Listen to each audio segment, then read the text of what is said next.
आप सभी का हमारे YouTube चैनल में स्वागत है। जैसा कि हम आपके लिए उत्तर प्रदेश पुलिस भर्ती बैच जो कि बिल्कुल निःशुल्क पूर्णतः फ्री बैच लेकर आए हैं। हो गया है आगाज एग्ज़ाम नगरी की तरफ से आपको गिफ्ट। समान अध्ययन की 2 क्लास हो चुकी हैं। आज तीसरी क्लास समान हिंदी प्रैक्टिस सेट की है, क्योंकि 60,000 से ज़्यादा सिपाही भर्तियों में आपको एक सीट कंफर्म करनी है। हम वो समान अध्ययन हिंदी की श्रृंखलाएँ लेकर आते हैं जो विगत वर्षों में सबसे ज़्यादा क्वेश्चन पूछे गए हों या उनकी प्रश्नों को आगामी परीक्षाओं में आने की काफ़ी संभावनाएं होती हैं। हम आशा करते हैं जो भी भाई बहन चैनल पर नए हैं, जिन्होंने अभी तक चैनल को सब्सक्राइब नहीं किया है, वो चैनल को सब्सक्राइब कर बेल आइकन दबा दें, जिससे आपको हमारे द्वारा कोई भी क्लास या विद्यार्थी हित से जुड़ी कोई भी भर्ती परीक्षा का नोटिफिकेशन या सूचना आप तक सबसे पहले पहुंचे। इससे पहले आपने समान अध्ययन की 2 क्लास नहीं ली तो कृपया करके ले लीजिए, क्योंकि आगामी जो 18 फरवरी को पुलिस भर्ती की जो परीक्षा डेट संभावित है, उस परीक्षा में शायद इन प्रश्नों में से कोई एक प्रश्न फंस सकता है या आ सकता है, तो आप ही के लिए अच्छा रहेगा। तो चलिए स्टार्ट करते हैं ये श्रृंखला। वर्दी का है जुनून तो जुट जाओ, सफलता तुम्हारे कदम चूमेगी। क्योंकि काफ़ी युवाएं जो पुलिस का या पुलिस की वर्दी का सपना देखते रहते हैं, काश हम इसको पहनकर और प्रदेश की शासन जो व्यवस्था है, कानून व्यवस्था है, उसको दुरुस्त कर सके और उस पर भागीदारी निभा सके। उन्हीं सभी को लेकर, आप सभी की उम्मीदों को लेकर एग्ज़ाम नगरी ये बैच लेकर आया है। तो चलिए स्टार्ट करते हैं समान हिंदी। चैनल पे नए, चैनल को लाइक सब्सक्राइब शेयर कर। चलिए स्टार्ट करते हैं। आपको नोट्स और पीडीएफ का लिंक जो ये दिया गया है टेलीग्राम का, इसको आप ज्वाइन कर सकते हैं एग्ज़ाम नागा या एग्ज़ाम नगरी टेलीग्राम पर सर्च कर और इसका लिंक हम आज डिस्क्रिप्शन बॉक्स पर हम दे देंगे। वहाँ पर आप जाइएगा और डिस्क्रिप्शन जो बॉक्स है वहाँ पर आप मोर देन करके जहाँ लिखा रहता है वहाँ क्लिक करिएगा। ये नीचे आपको दिख जाएगा टेलीग्राम का लिंक, वहाँ से आप डायरेक्ट या फिर हमारे यूट्यूब के होम पेज से भी आप प्राप्त कर सकते हैं। तो चलिए आज क्लास 3 सीरीज़ हम लेते हैं हिंदी की। सभी परीक्षाओं के लिए महत्वपूर्ण है, स्पेशली अगर आप कांस्टेबल भर्ती यूपी पुलिस की तैयारी कर रहे हैं तो उसके लिए हम ये प्रैक्टिस सीरीज़ लेकर आए और ये अनवरत चलती रहेगी। आज हमने लिया है क्वेश्चन व्याकरण से, जो कि ये क्वेश्चन आते रहते और बहुत ही पूछे जाते। जैसे निम्नलिखित में से अयोग्य वह है।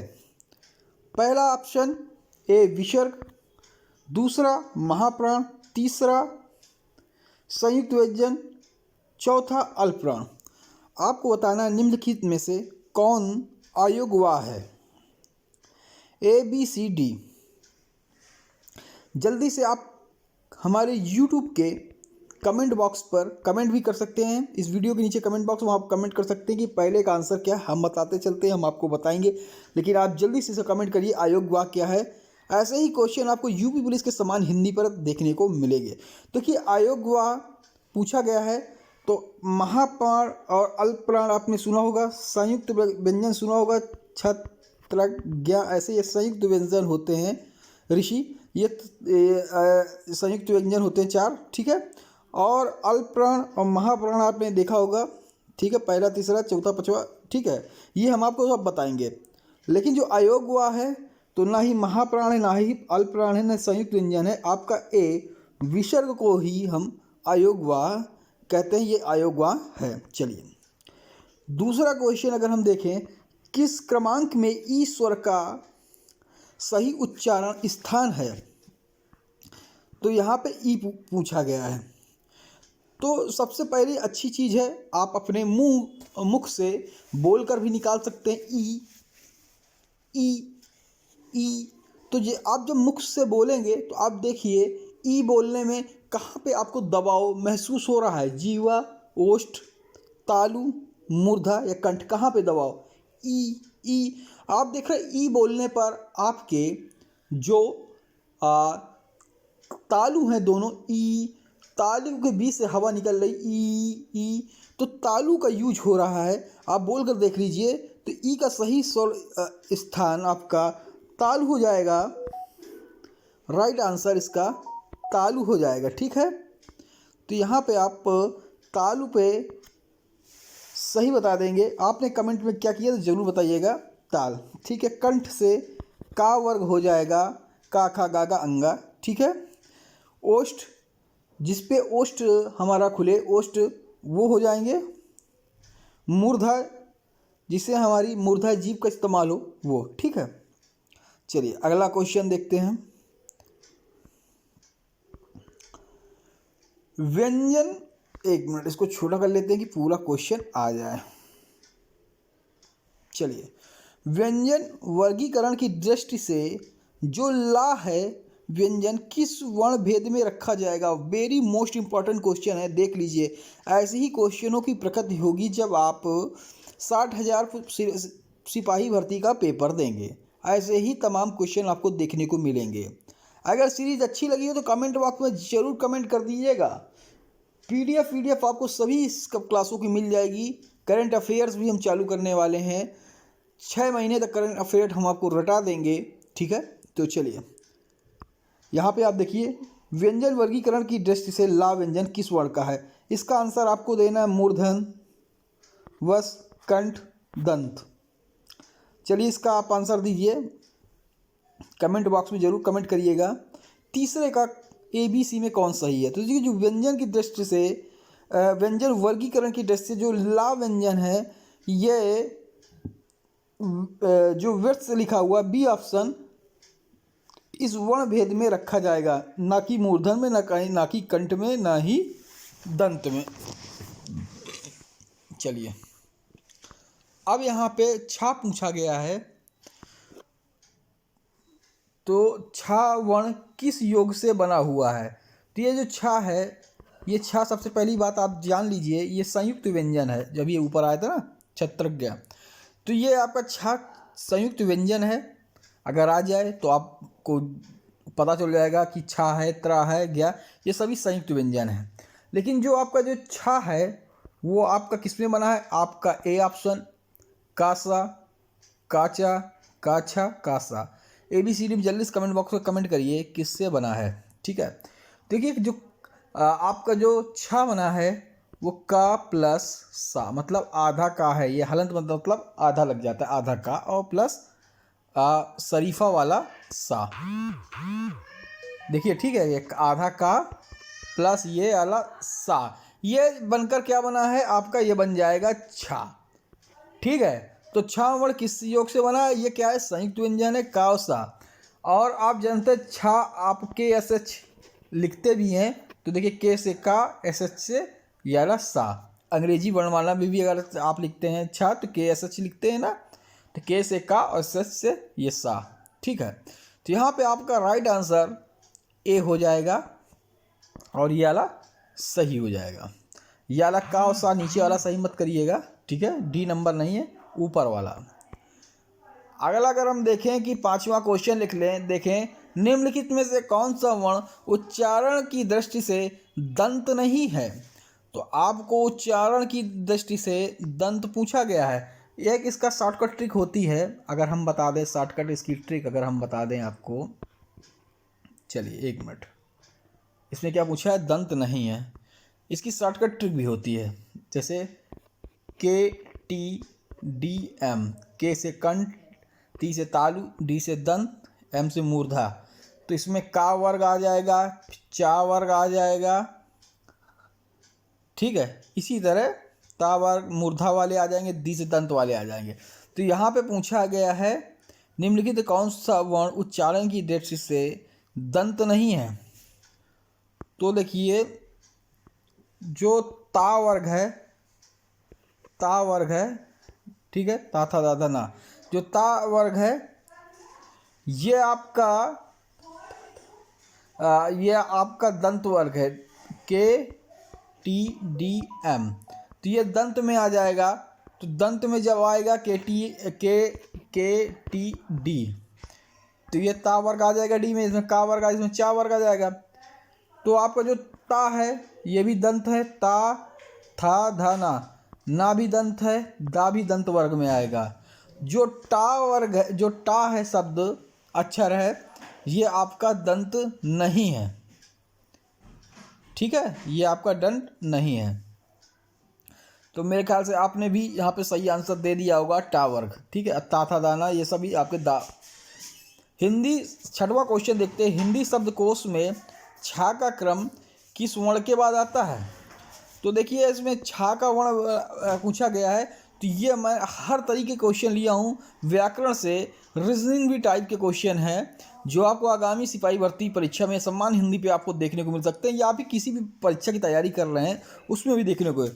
तो हिंदी में छा पूछा है, तो आप जानते हैं सबसे पहले का आता है, फिर खा आता है, फिर गा आता है, का के बाद आधा का आता है।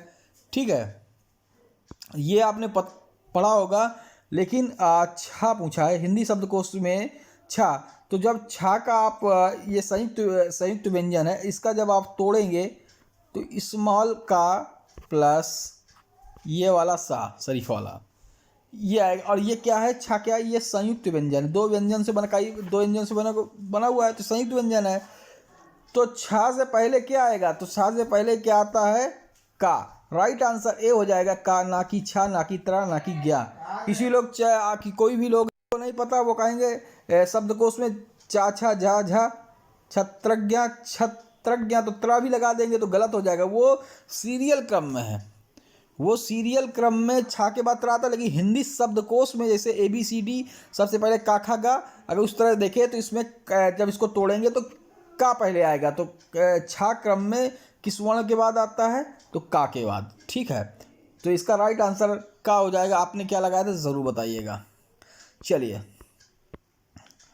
नीचे दिए गए इस क्वेश्चन को आप सभी बताइए। 7वां क्वेश्चन है, यदि नीचे का ओठ पूरी तरह से काट दिया जाए, इसको सब लोग आपको बताएं, कमेंट में फिर मैं बताता हूँ।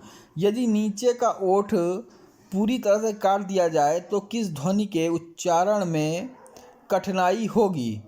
इसका आंसर आप सभी को देना है। ठीक है, यदि नीचे का होठ पूरी, क्योंकि एक क्वेश्चन हम होमवर्क के लिए रखेंगे आपका, ये क्वेश्चन आपके लिए क्या है? HW होमवर्क है।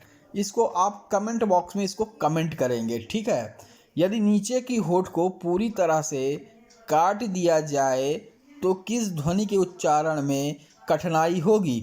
तो इन ध्वनियों को आप बोल कर भी देख सकते हैं। जहाँ पे ओठ से आपकी ध्वनियाँ निकले, ओष्ठ से निकले, तो देखिए ला ला ला ला, तो मूर्धा का इस्तेमाल हो रहा है, ला ला। बा ध ध ध, ख ख ख। आप समझ गए होंगे कि अगर नीचे का ओठ काट दिया तो किस ध्वनि की उच्चारण होगी? बा। तो आप समझ रहे हैं, ला बोलने में मूर्धा का इस्तेमाल हो रहा है। धा में ओठ का इस्तेमाल ओष्ठ का नहीं हो रहा है। ख, ये तो कंठ ध्वनि है। यहाँ पे बचता है ऑप्शन नंबर बी। क्या आप सही हैं या हम सही हैं? ज़रूर कमेंट बॉक्स कमेंट करिएगा।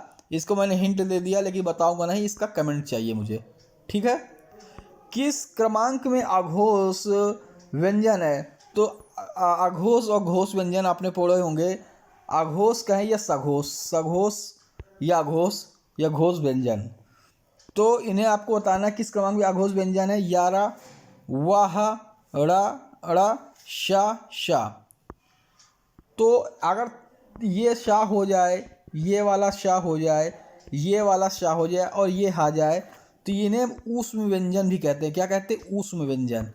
अगर ये तीनों सा और हा हो जाए तो इनको हम क्या कहते हैं? ऊष्म व्यंजन। लेकिन इसे अघोष व्यंजन पूछा गया है, तो इसमें अघोष व्यंजन बताना। या और जो या रा ला और वा हो जाए तो ये अंतस्थ व्यंजन हो जाएगा। या रा ला आवा, ये कौन से व्यंजन है? ये अंतस्थ व्यंजन है। 4 अंतस्थ व्यंजन होते हैं, या रा ला वा।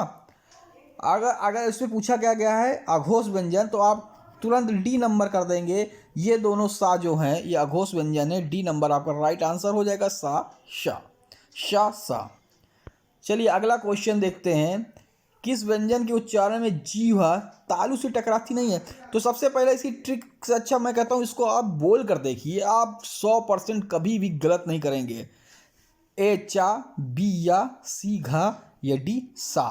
तो आप बोलिए किस व्यंजन में उच्चारण में जिह्वा तालु से, मतलब आपकी जो जिह्वा है, जीभ है, वो तालु से नहीं टकराती है। तो आप बोलिए चा, चा, चा में आप बोले देखो टकरा रही है। या में देख रहे हैं तो टकरा रही है। शा में ध्वनि निकल रही, शा टकरा रही, लेकिन घा में नहीं टकरा रही, क्योंकि आपका घा ये का वर्ग में आता है। का वर्ग मतलब किसमें, कंठ में आता है, कंठ में घा आता है और इस पे जीभ नहीं टकराती, इसी राइट आंसर हमारा हो जाएगा घा। का खा गा गा घा अंगा, ये कौन से हैं, का खा गा गा अंगा का वर्ग के हैं, और का वर्ग किसमें आता है, कंठ बोलने में का वर्ग आता है, और अंगा जो हो रहा है अनुनासिक है, ठीक है। अंगा हर पंचरवर्ण अनुनासिक होता है। तो यहाँ पर राइट आंसर आपका हो जाएगा। आप बोल के भी चेक कर लिया, घा में नहीं टकराया, जीवा तालु है। चा या इसमें सब में जीवा टकराती है। इसी तरह संघर्षशील, जीवा टकराना संघर्षशील होता है। चा छ झ, तो कुछ संघर्षशील व्यंजन भी होते हैं, ठीक है। लास्ट क्वेश्चन, आज का 10वां क्वेश्चन देखेंगे। इसी तरह हम रोज सीरीज लेंगे 10-10 क्वेश्चन की। किस क्रमांक में अंतस्थ व्यंजन है? तो देखो अंतस्थ व्यंजन अभी हमने आपको बताया था, अंतस्थ व्यंजन बताया था और ऊष्म व्यंजन बताया था। ऊष्म व्यंजन, अंतस्थ व्यंजन आपको हमने बताए थे। तो मुझे कुछ इसमें ज़्यादा बताना ही पड़ेगा। 10वें का आंसर अब तक कमेंट बॉक्स में जरूर दे दिया होगा। देखिए ये जो गा घा है, अगर देखें तो ये कंठ से है, ठीक है। अगर अंतस्थ व्यंजन तो मैंने बताया था या रा ला वा, ये 4 व्यंजन अंतस्थ है, तो इसमें या और वा दिया गया है। इसी से हमारा राइट आंसर डी हो जाएगा। उस व्यंजन में तीनों सा, ये वाला ये वाला सा और हा, ये उस व्यंजन होते हैं, ठीक है। लेकिन या वा ला वा, ये चारों अंतस्थ व्यंजन है, लेकिन या वा दिया गया है, तो ये भी अंतस्थ व्यंजन में है, 2 दिए गए हैं। तो आपका राइट आंसर हो जाएगा डी नंबर। तो चलिए आज की क्लास यहीं पे समाप्त करते हैं। कल फिर मिलेंगे नई समान हिंदी की क्लास के साथ। धन्यवाद। कल हम 11वें से स्टार्ट करेंगे, आज 10 तक छोड़ते हैं, कल 11वें से स्टार्ट करेंगे। जय हिंद, जय भारत, धन्यवाद। चैनल को लाइक, सब्सक्राइब, शेयर करें।